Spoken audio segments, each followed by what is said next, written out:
हम corona के समय भी एकजुटता से ऐसी चुनौतियों का सामना कर चुके हैं। अब हमें फिर से उसी तरह तैयार रहने की आवश्यकता है। नमस्कार मित्रमैत्रिणींनो, शेवटी ऐन टाईमावर का असेना पण आपल्या पंतप्रधान नरेंद्र मोदी यांना हे मान्य करावं लागलं की येस, युद्धामुळे आपल्या देशाला सफर करावं लागणार आहे. येता काळ हा कठीण राहू शकतो, त्याच्यामुळे आपण सगळ्यांनी तयार राहायला पाहिजे असं पंतप्रधानांनी काल सांगितल्याबरोबर देशभरामध्ये सगळीकडे रांगा पाहायला मिळाल्या. अनेक ठिकाणी ATMवर रांगा पाहायला मिळाल्या. लोक वेगवेगळं सामान घ्यायला रांगेमध्ये लागलेले दिसले. पेट्रोल पंपावर रांगा लागलेल्या दिसल्या. तशा रांगा याच्या आधीसुद्धा लागलेल्याच होत्या, पण आता त्या अजून जास्त वाढलेल्या आहे. याचं कारण म्हणजे आपल्याला माहिती आहे की गेले 20 दिवसापासून इराण, इस्रायल आणि अमेरिका यांच्यामध्ये टेन्शन चाललेलं आहे, वाद सुरू आहे. या दोन्ही देशांनी इराणच्या त्या खोमेनी यांना मारून टाकलं, हल्ले केले, त्याच्यानंतर इराणचे पण हल्ले चाललेले आहे. याच्यामध्ये या दोन्ही देशाचं नुकसान होतं आहे. आता इराण काही थांबायला तयार नाही, कारण सुरुवात इस्रायल आणि अमेरिकेने केली होती. तिथल्या त्यांच्या मुख्याला मारलं होतं. त्याच्यामुळे इराणचं असं आहे की आम्हाला बदला घ्यायचा आहे, त्याच्यामुळे ते थांबायला तयार नाही आहे. आणि शेवटी तुम्ही बघितलं असेल की किती पण शक्तिशाली असू दे, ट्रम्प आता कुठेतरी असं म्हणायला लागलेले आहे की आपण थोडीशी चर्चा करूया, आपण काहीतरी ॲडजस्टमेंट करूया. मात्र इराण ॲडजस्टमेंट करायला तयार नाही आहे. तरी त्यांच्यामध्ये 5 दिवसाचं एक हे झालेलं आहे की 5 दिवस कोणीच कोणावर आक्रमण करणार नाही, 5 दिवस विराम असेल या सगळ्या घडामोडींना. आणि तिकडून तशी बातमी आल्याच्यानंतर आपल्याकडे आज पंतप्रधानांनी म्हणजे काल संसदेमध्ये देशाला संबोधून त्यांनी काही वक्तव्य केलं आहे. याच्यामधलं प्रत्येक गोष्ट त्यांनी वाचून सांगितली, म्हणजे ते खरंच खूप सिरियस असणार आहे. आणि ते काय म्हणाले त्यातला एक क्रिस्प तुम्हाला सांगते. ते म्हणाले, भारत आपल्या गरजेपैकी सुमारे 60% LPG आयात करतो. LPGचे देशांतर्गत उत्पादन वाढले जात आहे.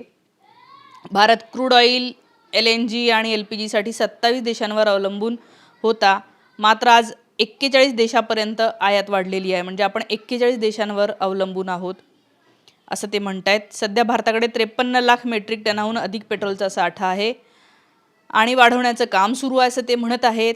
आणि शेवटी ते म्हणाले की कोरोनासारख्या सिच्युएशनला आपल्याला कोरोनाच्या काळामध्ये जसं आपण सगळेजण सोबत राहिलो आणि आपण ती सिच्युएशन जी आहे ती फेस केली, तसं आपल्याला करावं लागणार आहे. कोरोना म्हटल्याच्या नंतर सगळ्यांना माहिती आहे काय इमॅजिन होतं, म्हणजे सगळं काही बंद करावं लागेल, मार्केट बंद राहील, दुकानं बंद राहील, प्रवास बंद राहील, अनेक कंपन्या बंद राहतील, घरून काम करावं लागेल. आणि ही सगळी परिस्थिती कशामुळे येऊ शकते, तर याचं सगळ्यात महत्त्वाचं कारण जे साहेबांनी याच्यामध्ये सांगितलं की आपण आयात करतो. फ्युएल नावाची गोष्ट आहे, एनर्जी नावाची गोष्ट आहे, याच्यासाठी आपण बाहेरच्या देशांवर मोठ्या प्रमाणावर अवलंबून आहोत.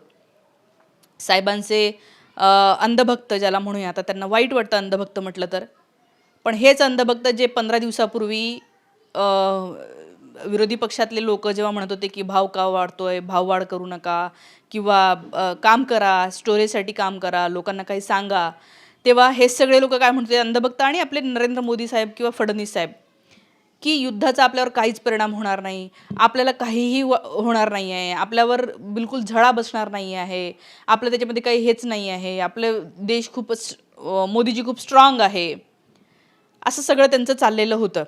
अहो हे बघा, रिॲलिटी खूप वेगळी असते. 60 रुपयांनी तेव्हाच त्यांनी गॅस महाग केलेला होता आणि कमर्शियल सिलेंडर तेव्हाच त्यांनी 115 रुपयांनी महाग केलेला होता. तरीही ते असं म्हणत होते की नाही नाही सगळं चांगलं आहे. खरं तर मी म्हणते की कोविडमध्ये पण यांनी सेम केलं होतं. कोविडचं मी तुम्हाला त्यांचं एक ट्विट दाखवते बघा. जेव्हा जगभरामध्ये कोविड वेगवेगळ्या ठिकाणी आलेला होता आणि तो इतक्या भयानक वेगाने पसरत होता की 8 दिवसातच लक्षात आलं अनेक लोकांना की हा खूप वेगाने सगळीकडे पसरू शकतो. आणि इथे अनेक लोक, आणि राहुल गांधी यांचं का आठवतं, कारण मी तेव्हा त्यांच्याकडे सिरियसली लक्ष नव्हतं दिलेलं, मी दुर्लक्ष केलं. मी म्हटलं की काय आलं असेल जगामध्ये, आपल्याला थोडी काय होणार आहे. तेव्हा राहुल गांधींचं एक ट्विट होतं की ही एक हेल्थ एमर्जन्सी आहे आणि त्याच्यासाठी आपण सगळ्यांनी तयार राहायला पाहिजे, सरकारने लवकरात लवकर सेफ्टी मेजर्स घ्यायला पाहिजे, हे त्यांचं ट्विट होतं. तेव्हा त्यांना म्हटलं गेलं की ही काही हेल्थ एमर्जन्सी नाही, हे ट्विट बघा, हेल्थ एमर्जन्सी नाही आहे आणि काही अफवा पसरवू नका. काय झालं, मोठी एमर्जन्सी आली. बरं हे बघा, मिडल क्लास लोकांना त्रास नाही होत, पण या देशामधली 60% जनता ही लोअर मिडल क्लास आहे, हे मान्य करते. मान्य करा. बघा, तुम्हाला माहीत नाही त्यांची हालत काय असते. हातावर ज्यांचं पोट असतं त्यांचे खूप दिवस अवघड असतात. महागड्या वस्तू ते खरेदी करू शकत नाही, त्यांच्याकडे साठा नसतो. आपल्याकडे समजा महिन्याचं आपण तांदूळ, गहू, डाळ सगळं आणलेलं असेल, ते 4-4 दिवसाचं खरेदी करतात अनेक लोक. कारण की जास्तीचं खरेदी करायला त्यांच्याकडे तेवढी पैसेच नसतात. तेवढं रोजाला जेवढं येतं तेवढंच ते करत असतात. त्यामुळे हा वर्ग मोठ्या प्रमाणावर अफेक्ट झाला होता. म्हणजे आधी म्हणले की हेल्थ इमर्जन्सी नाही आहे, विरोधक काहीतरी म्हणतात, आणि नंतर शेवटी जे आहे ते सारं करावं लागली. किती लोकांचं हे झालेलं आहे, किती लोकांची डेथ झालेली आहे, म्हणजे वेळेवरच सगळं करावं लागलं. म्हणजे आधीपासून तयार असलं पाहिजे ना. तुम्हाला तिथे स्टेटमध्ये जे ठेवलेलं आहे मोठं म्हणून, कशासाठी ठेवलं आहे की तुम्ही या सगळ्याची काळजी घ्याल आणि तुम्ही काहीही विपरीत घडणार नाही, पुढच्या गोष्टी आधीच विचार करून तुम्ही त्याचं नियोजन कराल, याच्यासाठी तुम्हाला तिथं ठेवलं आहे. आणि तुम्हाला सगळेजण संकेत देत असताना, सांगून पाहत असताना सुद्धा सतत तुम्ही ऐकत नाही. आत्तासुद्धा तसंच झालं. इतके दिवस सगळे अंधभक्त मला पण किती शिव्या देत होते, तुला काय कळतं का, आणि काहीच नाही होणार आहे आपल्याला, तू कशाला नाराज होते, तुला तिकडेच पाठवायला पाहिजे होते, असं सगळं मला बोलत होते. मी काय म्हणत होती, माझ्या देशावर प्रेम आहे. आपल्या देशातले नागरिक इतके मोठ्या प्रमाणावर प्रामाणिक लोक आहेत आणि साधेभोळे लोक आहेत बिचारे. त्यांना त्रास होऊ नये म्हणून सरकारने आधीच काहीतरी उपाययोजना करून ठेवावी, महागाई वाढवू नये, असं सगळं मी बोलत होते. तर लोक मला शिवाय देत होते.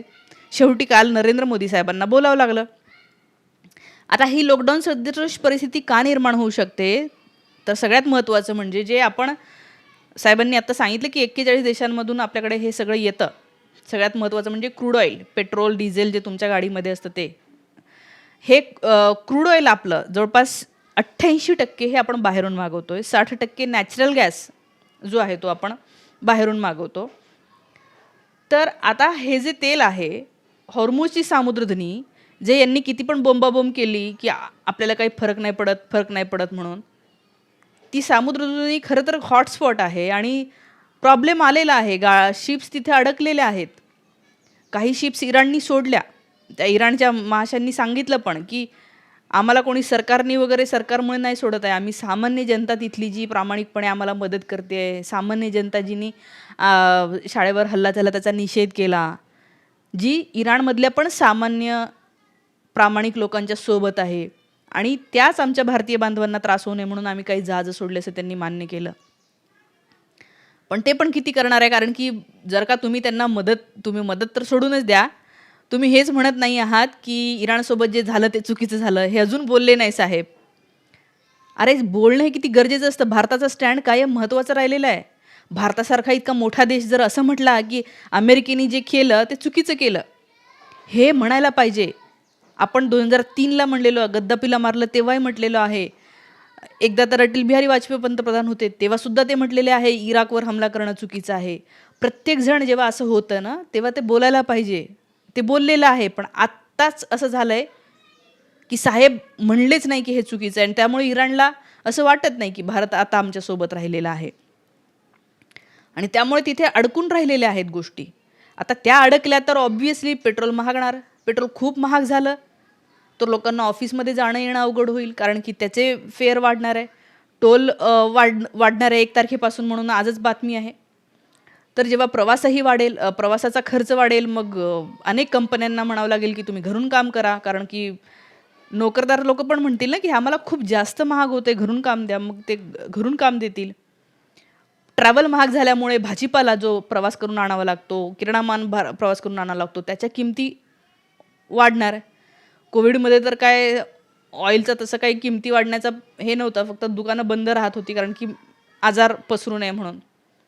पण इथे हे थांबलेले काहीतरी, त्याच्यामुळे हे महाग होऊ शकतं. आणि सगळ्यात मोठं म्हणजे अशा काही इंडस्ट्रीज ज्याला गॅस लागतो, ज्याला ऑइल लागत असतं, ज्याला डिझेल लागत असतं, अशा छोटे छोटे जे उद्योग आहेत ते तर बंदच आहेत.